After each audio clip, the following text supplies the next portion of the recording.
The suit is awesome. Like, the costume is great. Colleen Atwood designed it, and she's won a couple of Academy Awards. And you know, she's like Edward Scissorhands, and all like amazing stuff. And I need to remind myself how fantastic it is that I get to wear a superhero suit when I put it on. And if I don't remind myself, you know, oh, cool, yeah. Thanks, Booth. Yeah. And if I don't, we'll have a guest star come on and they'll see the costume and they'll be like, oh, that's awesome. And I go, oh yeah, it is. Thank you for saying, Liam. I really appreciate it. Oh, no problem. Yeah, I'm going to stick around for a little bit.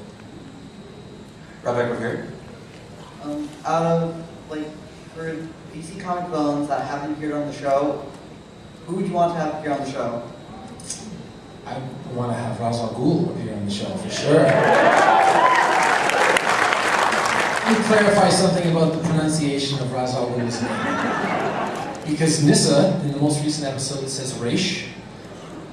But it has been established prior to me getting to say it by people that exist in Starling City that it's Ra's.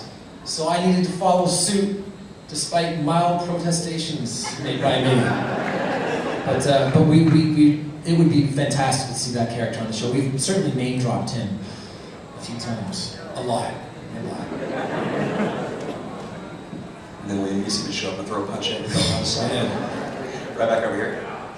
So I read that before starting your archery training, you got to watch a 45-minute video of how poorly archery had been portrayed in movies and TV. That's right. I wanted to know if you could share with us some of those bad stuff, and if you ever caught yourself while shooting about to do one of those. Anytime that there's a CGI arrow, anytime that I fire the bow on set, there's a Patricia Gonsalves is my archery coach, consultant, etc. And even to this day, you know, I'll just be about to do a take and she'll come in and go, elbow up.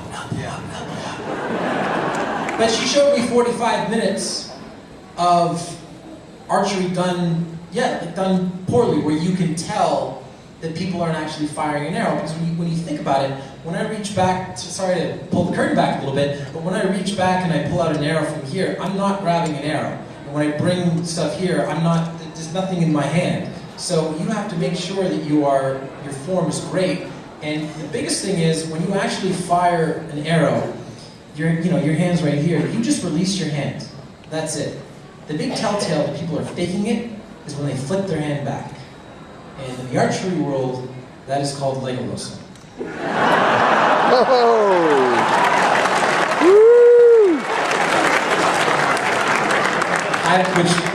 And I don't know what that means. Between you and Katniss Everdeen, archery, maybe. I'd certainly be up for a competition. Sure.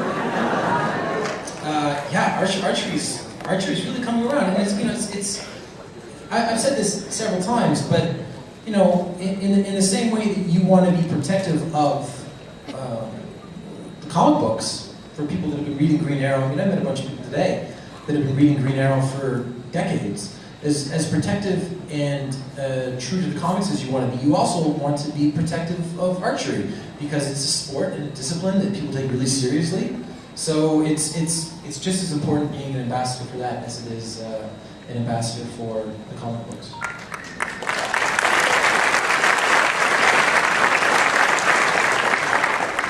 Right back over here. Yeah, sure.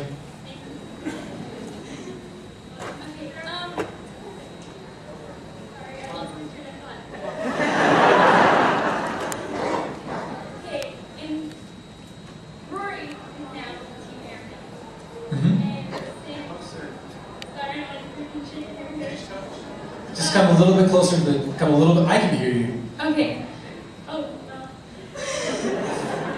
Okay, since Rory joined the team, all of the Queen didn't really dislike him. Well, since now that he's joined the team, are y'all going to be like friends, so you can get closer, or? We can like go out for a burger or something like that. Go to Big Belly Burger. Yeah, there's an uneasy alliance because Oliver brought Roy into Team Arrow. even though apparently they don't call it that. Out of necessity, not desire. He needed him in that particular moment, and he's worried because as we are about to explore on the island, things go really bad with Slade. Really, really bad. And he's determined to not let that happen to Roy, but Roy, we brought him into the Arrow Cave, and we made him a member of Team Arrow, but he has a lot of work to do to prove himself before Oliver will fully trust him. Whole lot of water bowl slapping. Oh yeah. Right back over here. I was wondering, out of all the episodes you've done, which one do you think you've done the best in? That's a good question. Not to talk about episodes that haven't aired yet, but when I flew in here yesterday from Vancouver, I watched episodes 14 and 15, and there's a scene that I'm extremely proud of in episode 14 between is my phone? Sorry, I'm sitting on Siri over here. Joaquin Phoenix would not be happy. It's a good movie. There's a scene between Katie Cassidy and I in episode 14 that I'm incredibly proud of, and as a whole, episode 15, which is called The Promise, is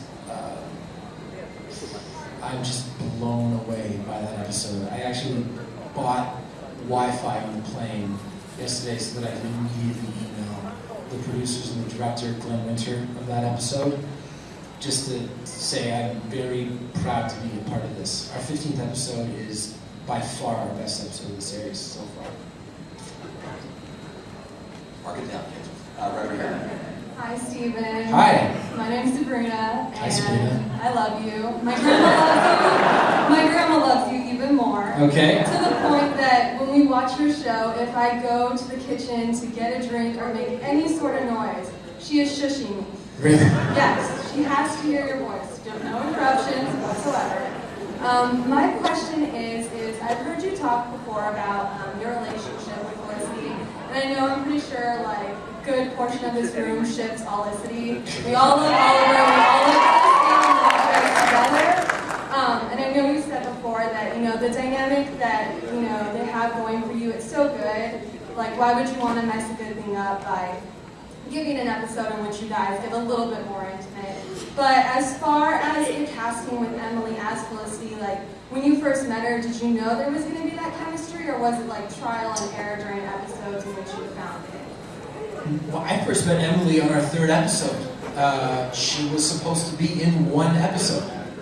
And it was, actually, it was my first opportunity as the lead in a series to try to make a guest star comfortable.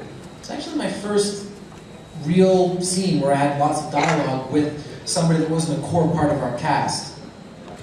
When I did Private Practice, Amy Brenneman, who I had all my scenes with, she went out of her way to make sure that before we shot our first scene, I was incredibly comfortable. We chatted about our families, about our partners, and by the time it came to shoot our scene, which was a very intimate scene, I couldn't have been more at ease. So I remember thinking, here's my opportunity with Emily to really try and make her feel at home and happy and comfortable. And when we shot that scene, when she did her first, we shot my coverage first, and when she said my name or did her little things for the first time, and I laughed, that was legitimate. Like, I was not expecting it, and it just made me crack up. So it was right from the start. We've always just had a nice, easy time doing scenes together. Thank you. You're welcome. Say hi to your grandma. Mark Wahlberg. Right over here.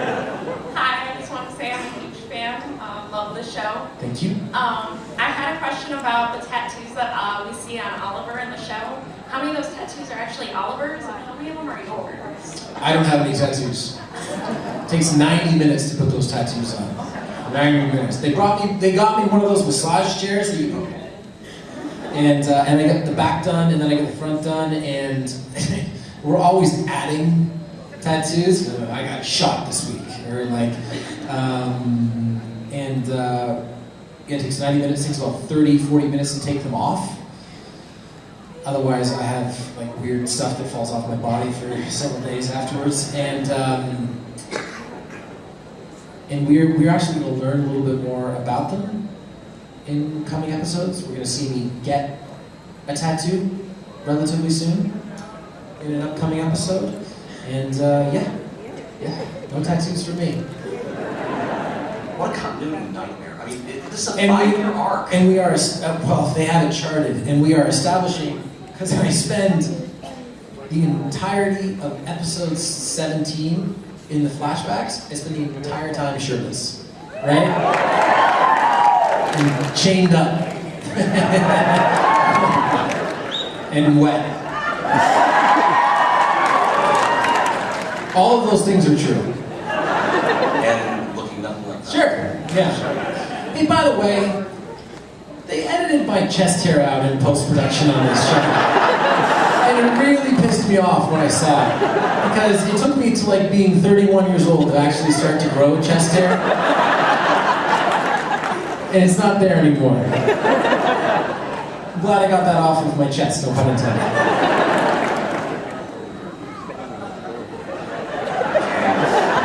Right back over here. How you doing, man? I have a friend of mine who's a big Marvel fan. She wanted to know who would win out of you and Hawkeye. Here we go. I mean, what do you expect me to say?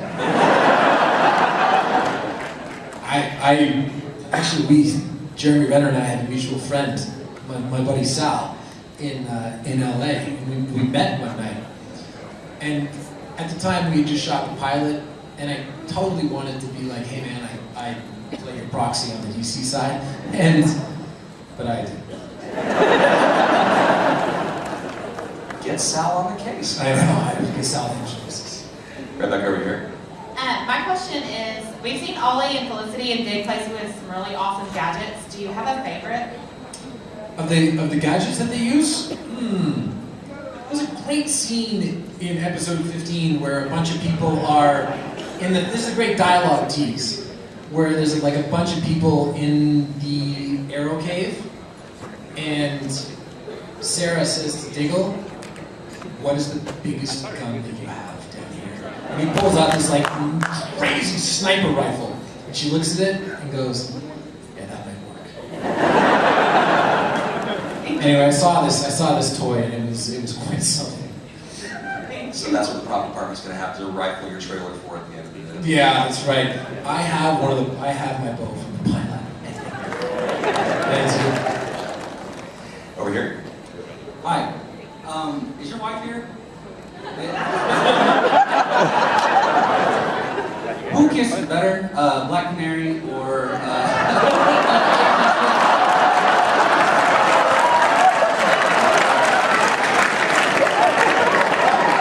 I didn't hear the second part of I didn't hear the other option. Black Canary or The Asian chick. I don't know.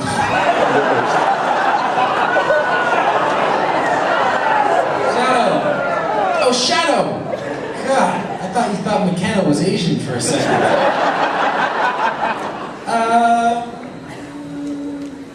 Definitely got to throw a little bit more passion into the Black Canary kiss, but don't make me choose. Let's just agree that it's a good problem to have.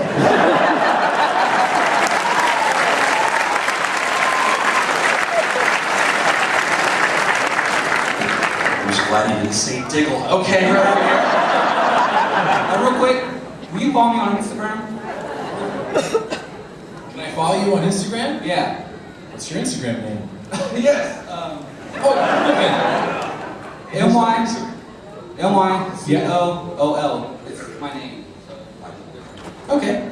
Cool. And 60. I'll look into it.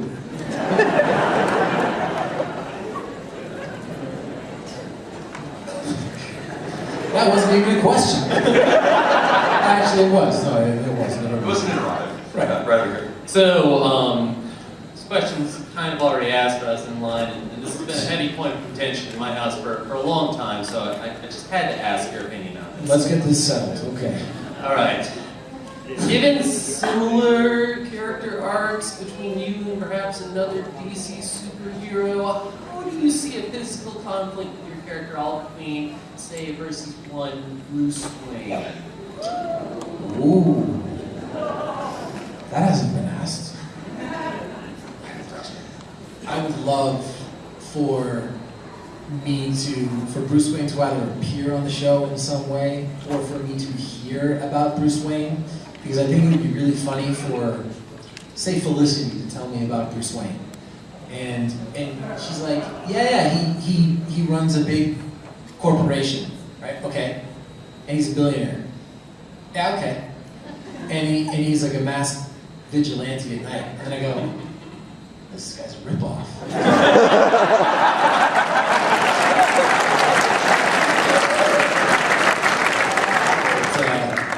By the way, I like that meme.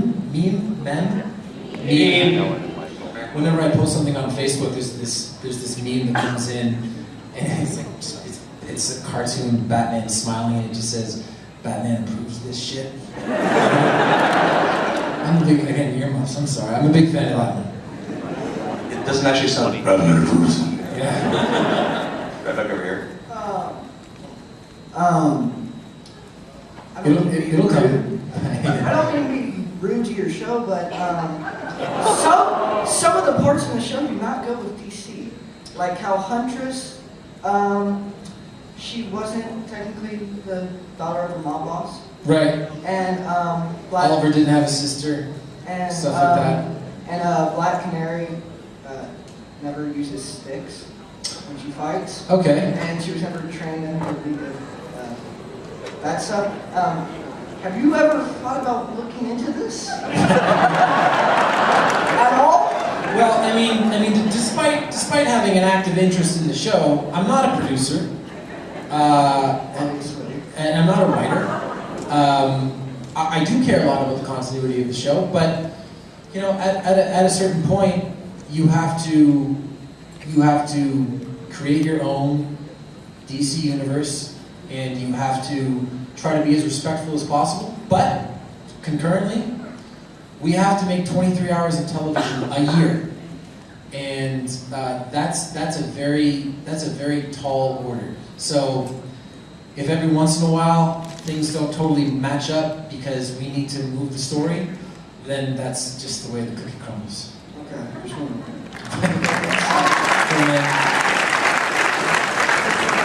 That wasn't that bad. When you started out, I was worried. So sus. Dear internet. All right, Hello, Stephen. My name's Jonathan.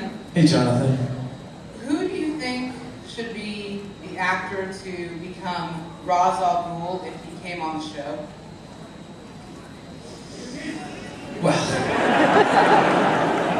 yeah, Liam Neeson, of course, Liam Neeson. I don't know. You know, I will tell you that I think that the producers have done a tremendous job really fighting for the people that they wanted cast on the show. You know, they fought really hard for Grant Gustin as Barry Allen, and I thought Grant did a fantastic job. And they fought incredibly hard for Katie Lotz as Sarah Lance, and you know, and I credit them. So whoever they want to cast, if we are able to use that character and bring him into our show, I mean, as long as I get to see more of Katrina Law, right? I'm happy. Yeah, she's great. Yeah. Thank you. Sorry, that's a little bit of a moment there. Take your time. We got time for 2 more questions. Right over here. All right, Stephen. Hi, my name's Alex, and I was wondering what Easter egg has been your favorite to reveal so far? I know that you've talked about reading into the comics and things. What has been your favorite Easter egg reveal from the comics that you've read? I really liked when Laurel and Sarah's mom last year said that she needed to catch the midnight train back to Central. She's going to be back in Central City in a flash or something like that. I thought that was a nice touch by the writers. Cool, thanks, Stephen. You're welcome. All right, go. Quick notice. Right, Oh, right there. Yeah. Thank you.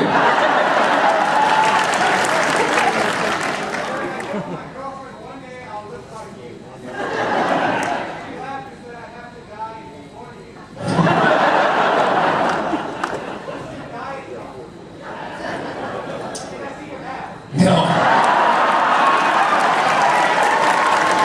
No way. You see enough of them. With Chester. I did, yeah, with Chester. No, I changed my diet a little bit for the show. I cut out dairy, and I cut out gluten, which I've added back in because life is just too short. But it is funny asking for stuff without butter in Texas. You can do that? No, apparently not. Next thing you tell me you can't have ranch on everything. All right. It is a gas to watch this show develop. I didn't, like a lot of people, I didn't know what to expect from a show on the CW that has a character with so much potential and so many crossovers into so many different DC properties. Thank you for being a cornerstone of it. We appreciate it. The fans appreciate it. And thanks for coming to Texas. Thank you very much.